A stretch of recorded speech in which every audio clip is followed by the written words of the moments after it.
Bismillahirrahmanirrahim. Assalamualaikum warahmatullahi wabarakatuh. Perkenalkan, nama saya Maharani Mas'ulah sebagai salah satu peserta Project Based Internship yang diadakan oleh Rakamin di Bank Muamalah sebagai Product and Business Development Officer. Saya merupakan lulusan program studi pendidikan geografi di Universitas Lampung tahun 2024. Memiliki pengalaman di bidang pendidikan yaitu magang di UPTSDN 1 Bengkulu Raman dan terlibat aktif mengikuti organisasi selama masa perkuliahan. Memiliki kemampuan komunikasi, kepemimpinan, serta memiliki ketertarikan dengan tantangan baru. Adapun beberapa pelatihan yang saya ikuti pada tahun 2024. PT Bank Muamalah Indonesia merupakan bank pertama di Indonesia yang menggunakan konsep perbankan secara syariah. BMI terus berinovasi dengan mengeluarkan produk-produk keuangan syariah seperti sukuk subordinasi mudharabah, asuransi syariah atau asuransi takaful, dana pensiun lembaga keuangan muamalah, dan multifinance syariah yang seluruhnya menjadi terobosan baru di Indonesia. Sebagai produk analis, saya bertugas untuk meningkatkan penetrasi pasar dan keuntungan dari produk muamalah deposito terencana. Adapun tugas yang diberikan yaitu yang pertama, dari data yang diberikan, lakukan data cleansing seperti penyamaan format untuk teks, number, atau date, hilangkan data yang kosong. Yang kedua, delete missing data atau bila tidak diperlukan. Yang ketiga, buat minimal 3 visualisasi data atau grafik dari dataset yang diberikan. Yang keempat, buat insight dari setiap visualisasi data yang dilakukan. Yang kelima, berdasarkan visualisasi data tersebut, bagaimana rencana Anda sebagai bisnis analis product development dalam menentukan market strategi untuk expanding new market segment. Jelaskan alasan Anda memilih market strategi tersebut, bagaimana realisasinya. Yang pertama yaitu data cleaning.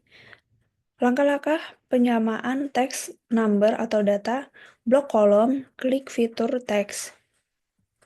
Yang kedua yaitu blok kolom, klik fitur accounting. Selanjutnya, langkah-langkah menghapus data kosong. Yang pertama, blok semua data, klik Find and Select, lalu Go to Special, lalu centang pada bagian blanks, oke.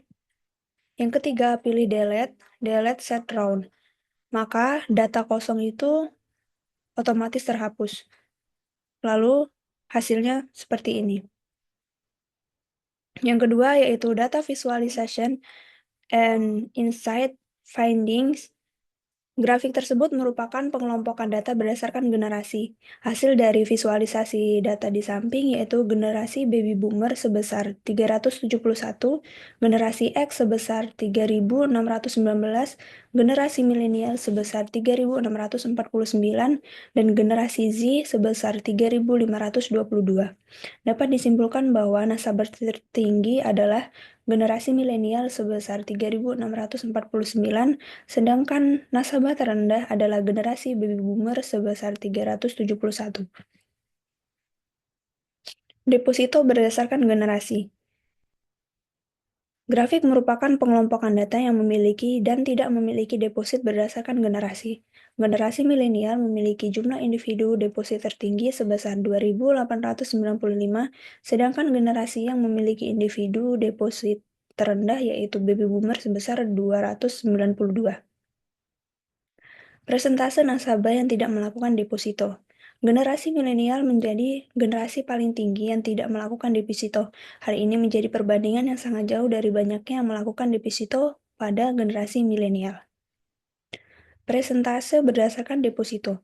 Berdasarkan pie chart, dapat disimpulkan bahwa rata-rata nasabah yang melakukan deposito dari semua generasi sebesar 80%, sedangkan nasabah yang tidak melakukan deposito dari semua generasi sebesar 20%.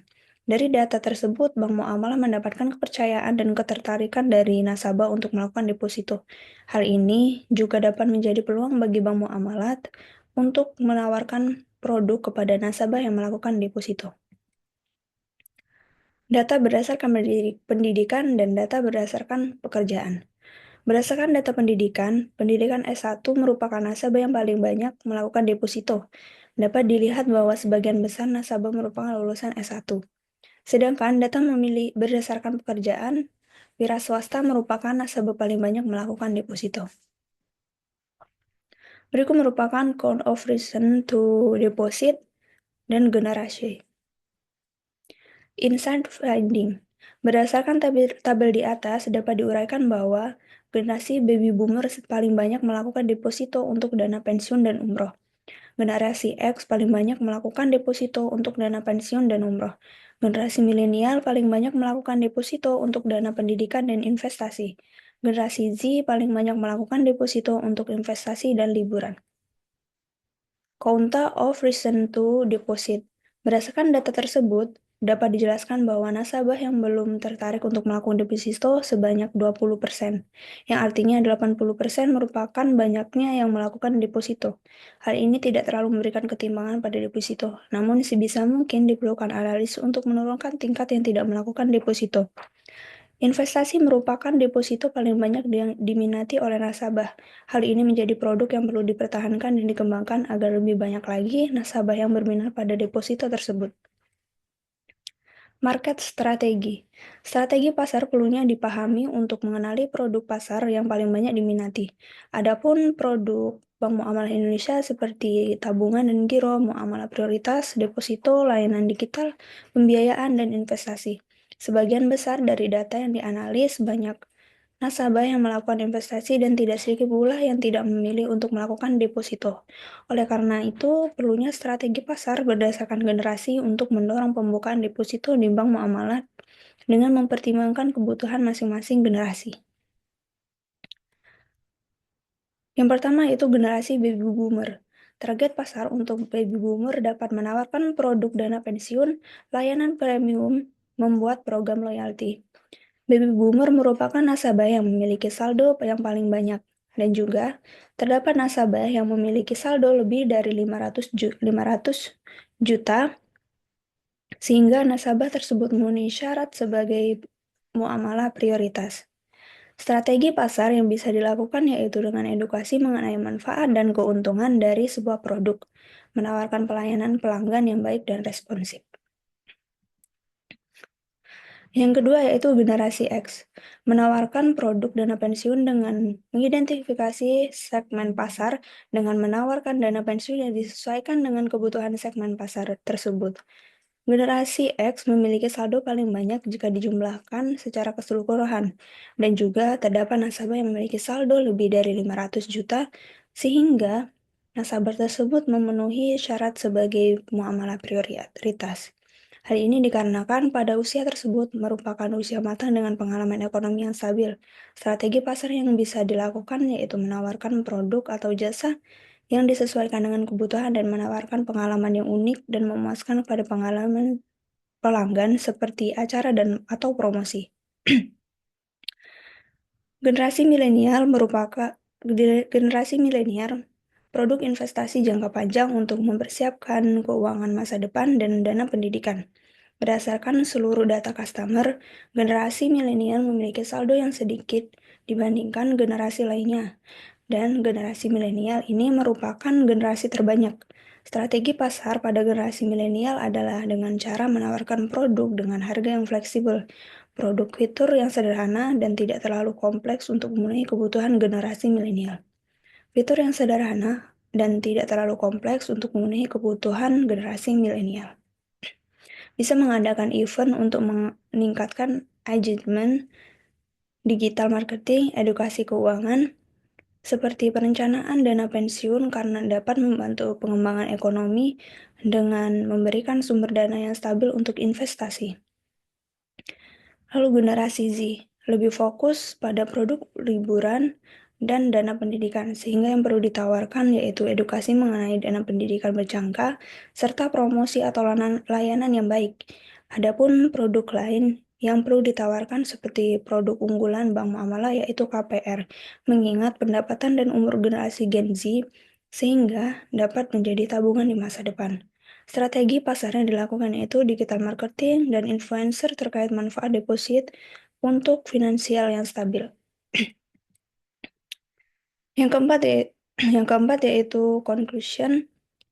Strategi pasar untuk masing-masing generasi antara lain, yang pertama strategi pasar yang bisa dilakukan yaitu dengan edukasi mengenai manfaat dan keuntungan dari sebuah produk, menawarkan pelayanan pelanggan yang baik dan responsif. Yang kedua, strategi pasar yang bisa dilakukan menawarkan produk atau jasa yang disesuaikan dengan kebutuhan dan menawarkan pengalaman yang unik dan memuaskan kepada pelanggan seperti acara atau promosi. Yang ketiga, strategi pasar yang bisa dilakukan dengan cara menawarkan produk dengan harga yang fleksibel, produk fitur yang sederhana dan tidak terlalu kompleks untuk memenuhi kebutuhan generasi milenial. Fitur yang sederhana dan tidak terlalu kompleks untuk memenuhi kebutuhan. Yang keempat, strategi pasar yang bisa dilakukan yaitu digital marketing, influencer, terkait manfaat deposit untuk finansial yang stabil. Baik, cukup sekian pemaparan dari saya. Saya mohon maaf bila ada kesalahan. Terima kasih. Wassalamualaikum warahmatullahi wabarakatuh.